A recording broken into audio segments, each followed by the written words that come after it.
മുനമ്പം പോലീസിന്റെ പ്രവർത്തനങ്ങൾ കേരള പോലീസിന് അപമാനമായി മാറിയിരിക്കുകയാണെന്ന് CPI സംസ്ഥാന എക്സിക്യൂട്ടീവ് അംഗം KK അഷ്റഫ്. AITUC നേതാവ് PS സുനിൽകുമാറിനെ മർദ്ദിച്ച CPM ഗുണ്ടകളെ അറസ്റ്റ് ചെയ്യണമെന്നാവശ്യപ്പെട്ട് നടത്തിയ മുനമ്പം പോലീസ് സ്റ്റേഷൻ മാർച്ച് ഉദ്ഘാടനം ചെയ്ത് സംസാരിക്കുകയായിരുന്നു അദ്ദേഹം. CPI വൈപ്പിൻ മണ്ഡലം കമ്മിറ്റിയുടെ നേതൃത്വത്തിലാണ് മാർച്ച് സംഘടിപ്പിച്ചത്. CPI ചെറായി ലോക്കൽ കമ്മിറ്റി അംഗവും AITUC നേതാവുമായ PS സുനിൽകുമാറിനെ മർദ്ദിച്ച CPM ഗുണ്ടകളെ അറസ്റ്റ് ചെയ്യണമെന്നാവശ്യപ്പെട്ടാണ് CPI വൈപ്പിൻ മണ്ഡലം committee Munambam police station March സംഘടിപ്പിച്ചത്. മാർച്ചിന്റെ ഉദ്ഘാടനം CPI സംസ്ഥാന എക്സിക്യൂട്ടീവ് അംഗം KK അഷ്റഫ് നിർവഹിച്ചു.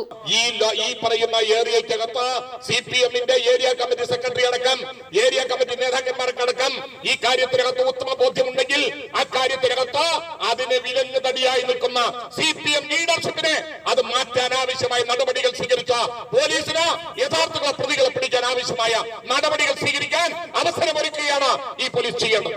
സുനിൽകുമാറിന് ലഭിക്കേണ്ട നിയമപരമായ പരിരക്ഷ ലഭിച്ചില്ലെങ്കിൽ നിയമം കയ്യേറേണ്ട ഉത്തരവാദിത്വം ജനങ്ങൾ ഏറ്റെടുത്താൽ അതിനുത്തരവാദികൾ മുനമ്പം പോലീസായിരിക്കുമെന്നും മുനമ്പം പോലീസിന്റെ ഇപ്പോഴത്തെ പ്രവർത്തനങ്ങൾ കേരള പോലീസിന് അപമാനമായി മാറിയിരിക്കുകയാണെന്നും അദ്ദേഹം പറഞ്ഞു. ജില്ലാ സെക്രട്ടറി KM ദിനകരൻ, മത്സ്യത്തൊഴിലാളി ഫെഡറേഷൻ AITUC സംസ്ഥാന സെക്രട്ടറി T രഘുവരൻ, CPI ജില്ലാ എക്സിക്യൂട്ടീവ് അംഗം താര ദിലീപ്, CPI വൈപ്പിൻ മണ്ഡലം secretary KL Dileep Kumar, CPI ജില്ലാ കൌൺസിൽ അംഗങ്ങളായ VO Johny, PO Antony, Cherai local secretary MR Sudheesh തുടങ്ങിയവർ സംസാരിച്ചു. CPI വൈപ്പിൻ മണ്ഡലം assistant secretary advocate NK Babu അധ്യക്ഷനായി. കോലോത്തും കടവിൽ നിന്നും ആരംഭിച്ച പ്രകടനത്തിന് TA Antony, PJ Kushan, Prajavathi Prakashan, KJ Francis, CA Kumari, advocate ഡയാസ്റ്റസ് Komath, VP Sasidharan, PR Maneesh, OJ Antony തുടങ്ങിയവർ നേതൃത്വം നൽകി. News bureau, Vypin.